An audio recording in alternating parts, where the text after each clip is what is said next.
amura icyo gihe tuvuga ko ufite umuvuduko w'amaraso, ko yari indwara ko umuvuduko w'amaraso utameze neza icyo gihe uba urwaye. Tuvuga ko umugore afite ibi nsubiramo yego uzajya umubaza jya umureba yego ndavuga asubiza yego jya umukanga amaso ngende. Igihe bavuga rero ko umugore utwite afite umuvuduko ukabije w'amaraso ni mu gihe afite ibipimo byo hejuru birenga 140 n'ibipimo byo hasi birenga 90, icyo gihe aba afite umuvuduko ukabije w'amaraso. Dr. Niki rero twavuga ko gishobora gutuma umugore utwite agira umuvuduko ukabije kandi mu buzima busanzwe cyangwa se mu gihe adatwite ubusanzwe atagira iki kibazo? Ikibazo cyiza cyane. Ni ikibazo cyiza cyane kuko gutwita bigira impinduka nyinshi mu mubiri. Birumvikana abadamu batwitse barabizi, umuntu aribyo twita bya mbere, ukumva ikintu wari usanzwe ukunda uracyanze ukararikira ibyo utajya gukunda. Izo mpinduka rero akenshi ziterwa nuko ufite umwana mu nda yawe arimo kwirema.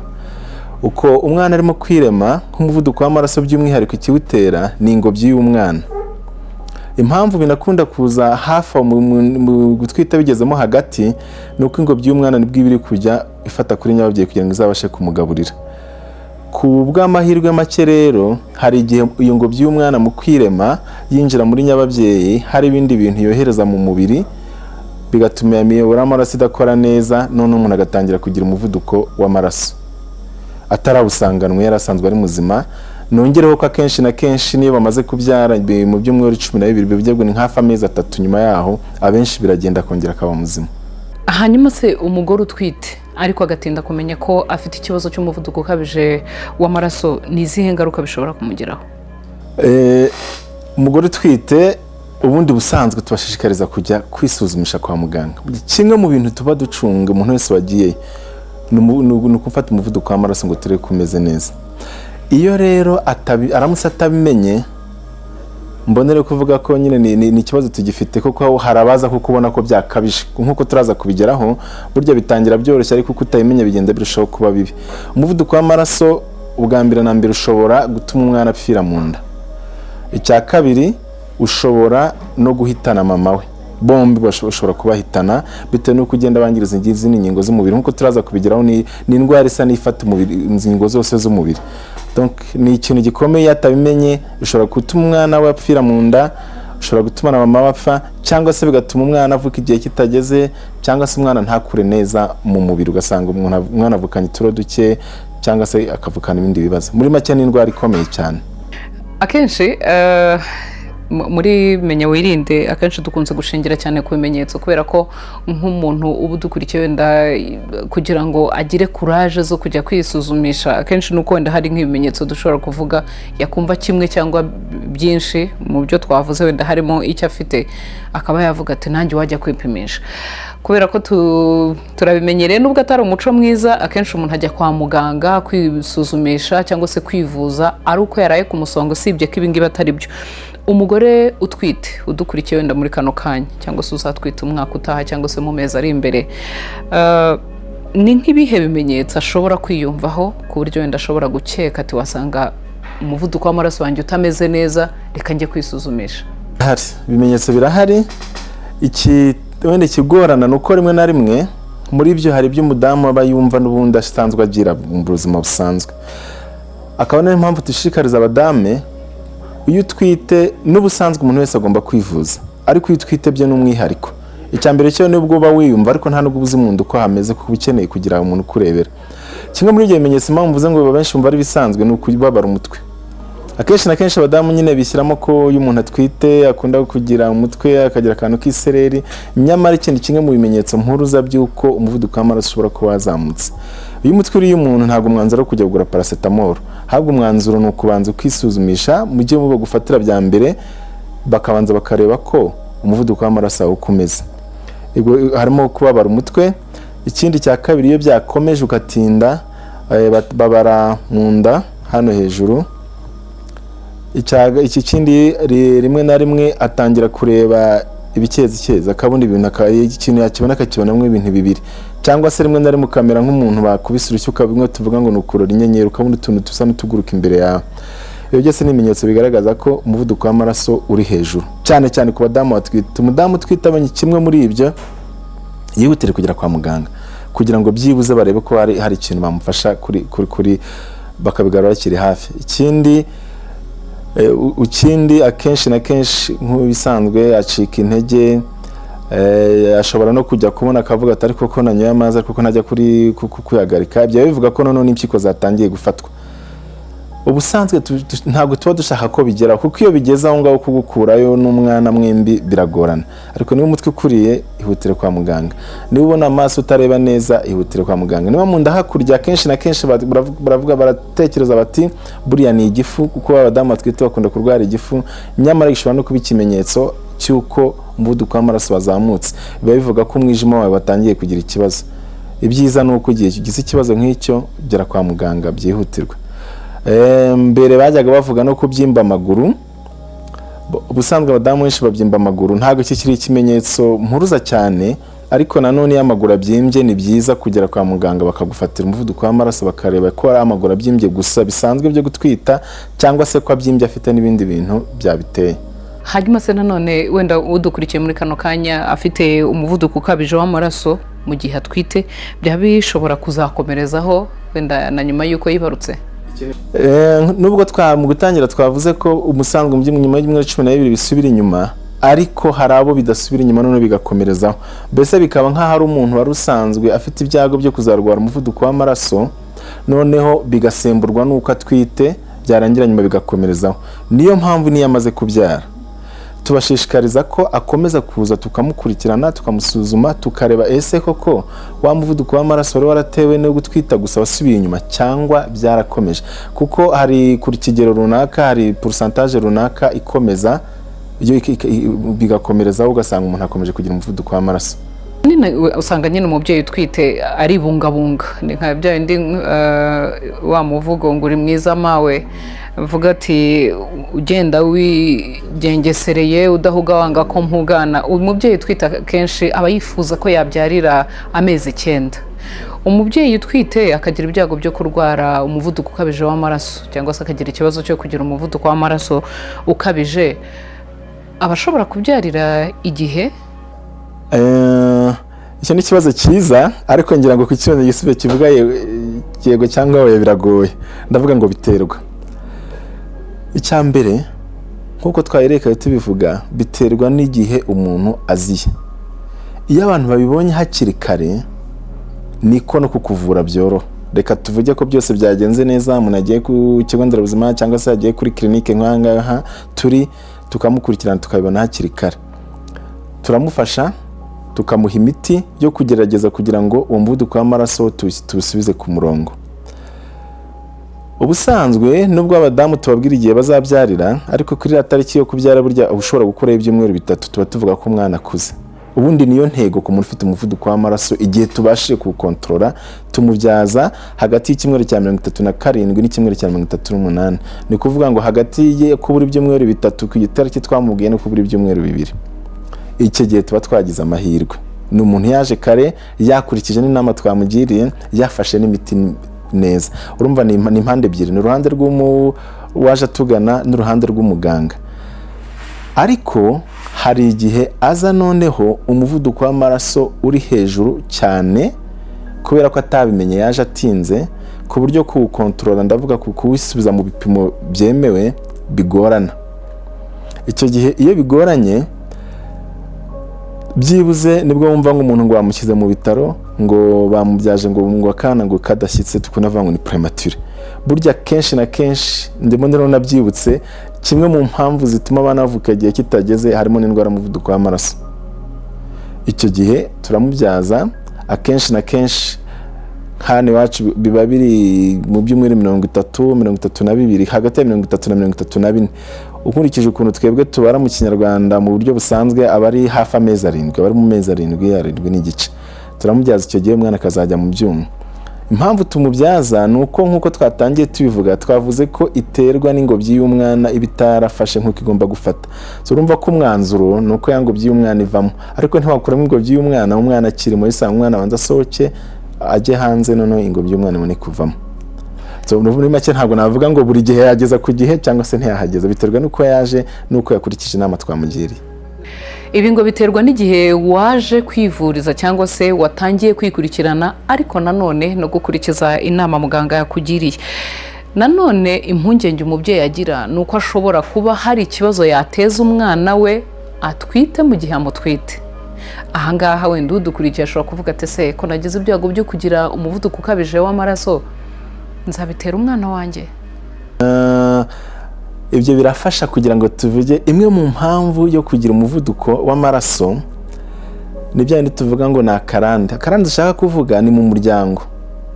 So nk'uko yabivuze, umwana we ako kanya akivuka ntabwo awugira, ariko mu muryango wanyu niba mukunda kugira ikibazo cyo kugira umuvuduko w'amaraso, uba ufite ibyago by'uko nawe ugiye utwite wawugira.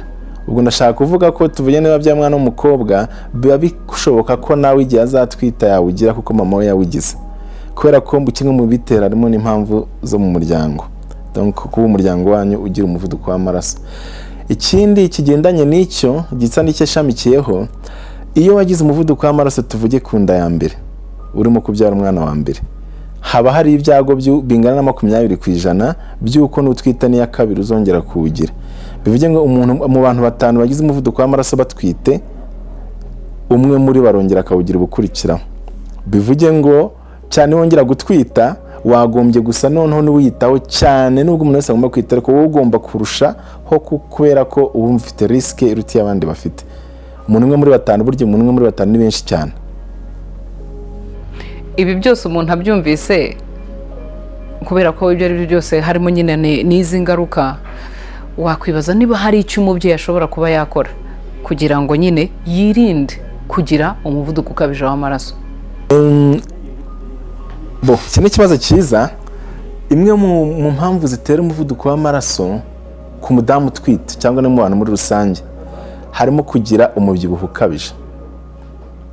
Ubundi ni byiza ko igihe umudamu utwite atugana, hose turabikora, tubapima ibiro byawe bigomba kwiyongera bijyanye n'ibipimo byagaragaye. Ubusanzwe muri rusange hagati y'ibiro 11 n'igice kugera kuri 16 ku muntu ufite wari usanzwe afite ibiro bisanzwe. Iyo umuntu yarabyibushye cyane, inama dutanga ni uko wagombye kubanza kugabanya ibiro byawe bikajya muri normal, ari byo bita BMI. Umuntu wese ashobora kubipima, habaye nk'ika free day barabipima. Akenshi ntabwo wabura ahantu bipimira, wagombye kubanza ukajya muri biri normal kugira ngo bizagufashe ko ibiro ushobora kwiyongeraho utwite biba bijyanye n'ibiri recommended, donc nibyo nibiteganijwe. Ikindi abantu bakora, ikintu cyose muzi ko tugizwe n'ibyo turya. Umuntu utwite arya indyo yuzuye, ntabwo ukwiye kusa n'uwihata birimo ibinure byinshi gusa, ntufate amaprotein, ntufate iki, kuko uko ubyibuha cyane niko wongera ingaruka zo kurwara umuvuduko w'amaraso. Ikindi nk'uko tubizi mu ihame ry'uburinganire, stress nayo ntabwo ari ikintu cyiza kugutwita. Ntabwo mvuga ko ariyo cause ya mbere y'umuvuduko w'amaraso, ariko umudamu utwite niba umuryango utamuhaye amahoro, ni bimwe mu bishobora gutuma umuvuduko w'amaraso utaba stable, ukaba ushobora kuzamuka. Umugore udukurikiye muri kano kanya utwite, ariko akaba yanagize n'ibyago byo kuba wenda afite umuvuduko ukabije w'amaraso, yitwara ate? Kuko mwatubwiye yuko bimwe mu byamufasha no kwisuzumisha hakiri kare cyangwa se akagendera ku nama za muganga. Uyu mugore yitwara ate? Utwite bikiyongera ko afite n'umuvuduko w'amaraso, ikintu cya mbere tumushishikariza ni ugufata hari abo tuba twarakize kuri regime iyo bitarazamuka cyane. Niba gukize kuri regime bakakubwira regime burya ntabwo ari byo kurya gusa, harimo n'imyitwarire. Niba tugusabye kugira uruhuka bihagije, niba tugusabye gukora agasiporo kajyanye nawe, sirutu nka marche, kugenda n'amaguru kubagira ahantu ugenda, kurikiza inama zose baguhaye. Niba bigeze ku kintu cyo gufata imiti, mbonereho kukivuga, tugira ikibazo cy'uko umuntu tumuha imiti kubera ko umuntu utwite nyine urumva mu nda arimo umwana, abandi bagenzi bakambwira ati ariko iyo miti baguhaye zakwangiriza umwana runaka barayimuhaye bigenda gutya na gutya. Ikibazo cyose ugize sobanuza muganga, wikumva ibyo abandi bantu bakubwira. Niba baguhaye imiti uko byagenda kose ishobora kugiraho ingaruka. Niba ari akantu kadasanzwe kabaye wenda muganga ubusanzwe dutanga imiti turagusobanurira umuti ushobora gutera umutwe, ushobora gutera kubyimbana, niba hari akandi tutakubwiye ukabona kaje, tubaze bijya kubaza undi muntu. Guhagarika imiti ni kimwe mu bibazo bitugora. Umuntu aramubwira uti uzanduha imiti umunsi ni tariki 3, uzagaruka tariki 2 turebe uko bimeze tugindi, ugategereza ukamubura. Cyagiye cyaciyemo hagati udafata imiti nibyo bikunda gutera ingaruka, ugasanga umuntu agarutse umuvuduko w'amaraso wamurenze byageze aho yabaye nk'umurwayi w'igicuri, nkuko turibuze kubibona iyo utivuje uko biza kugenda. Inama ya mbere, niba ufite umuvuduko w'amaraso kurikiza inama baguhaye, zaba ari imiti baguhaye ifate ku gihe kandi neza. Niba ugize akabazo garuka kwa muganga. Iyo dutanze randevu kwa muganga tuba tuvuga ngo byose bigenze neza uzagaruka uyu munsi, ariko iyo hagize ikintu kibamo hagati kidasanzwe uragaruka kwa muganga. Duhora dufunguye twiteguye kubafasha. Kurikiza inama twaguhaye, fata imiti neza, ikibazo cyose ugize baza amaganga bisobanukiwe aho kugira ngo baze bagenzi bawe. Twigeze kuvuga ku mugore waba wenda watinze kwisuzumisha cyangwa se kumenya ko afite ikibazo cy'umuvuduko ukabije w'amaraso. Uyu ni uwatinze, mwatubwiye ingaruka bishobora kumugeraho.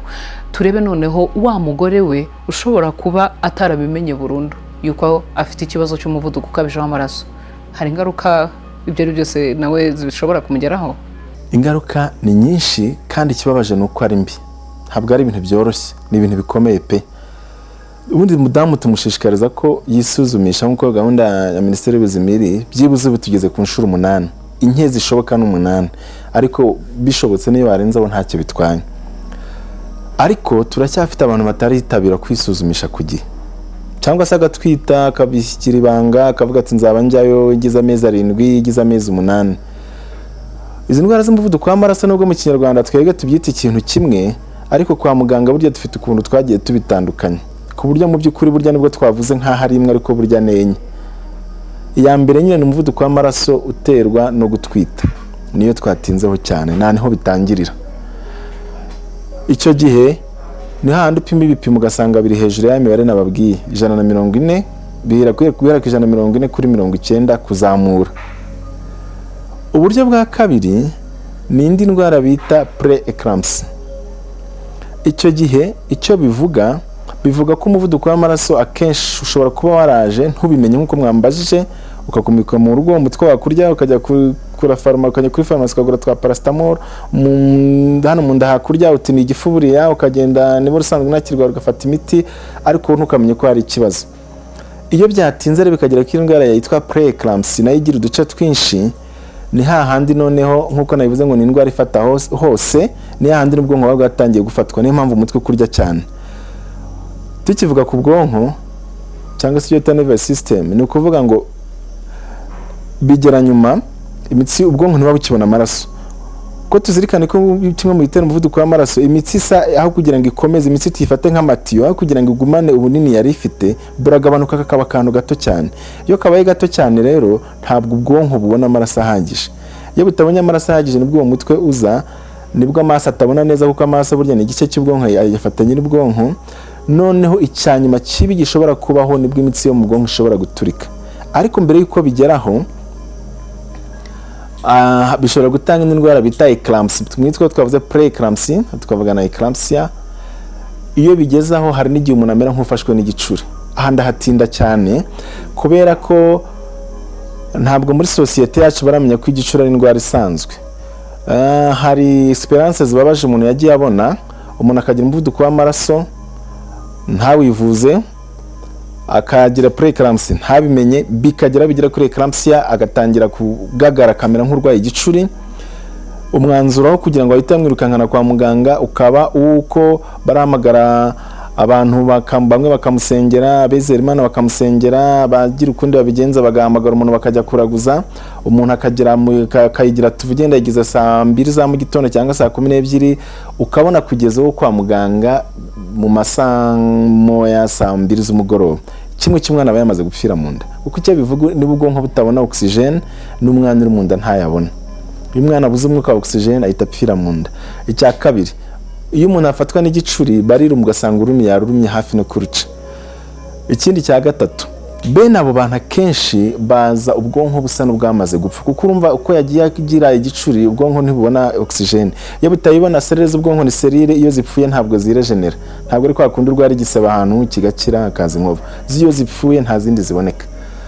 Icyo gihe iyo abantu batinze mu rugo hari ukugeraho rwose ugasanga nta kintu wabikoraho. Aho ni hamwe ni ku bwonko. Icya kabiri ni ku mwijima. Umwijima ni nka rwo ruganda rusuku nkuko tugira abadukorera isuku. Burya ni ikora isuku mu mubiri, ni imyanda yose irimo, uburozi aribwo twariye mu byo kurya byose, ni umwijima ubutunganya bukabusohora mu mubiri, twe tugakomeza tukaba bazima.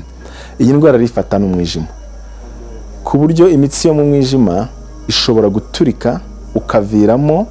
Icyo gihe nabwo urumva umwijima ntabwo ari inyama yoroshye kandi niyo y'ingenzi.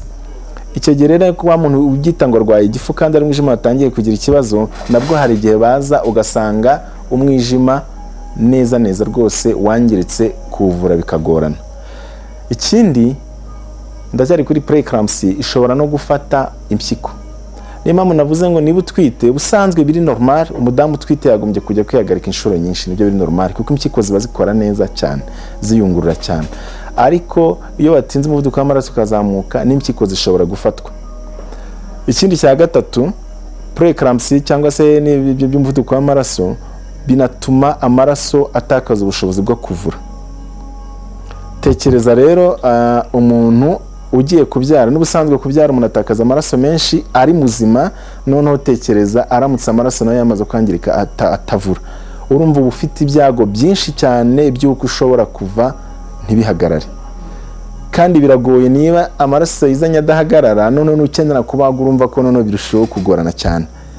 Muri make ubundi ibanga, ikintu cyoroshye umuntu ashobora gukora ni uko umuntu utwite, ndavugira utwite nubwo muri rusange muri wese agombye kumenya uko ahagaze, ariko umuntu utwite ubahiriza gahunda baguhaye, menya uko umuvuduko w'amaraso umeze. Impinduka yose ibaye, kwa muganga dukora amasaha 24 kuri 24. Gera kwa muganga bakurebere, reka kuvuga ngo ndabisengera, reka kuvuga ngo n'umudayimoni waguteye, menya ko ari uburwayi bushobora kuvurwa.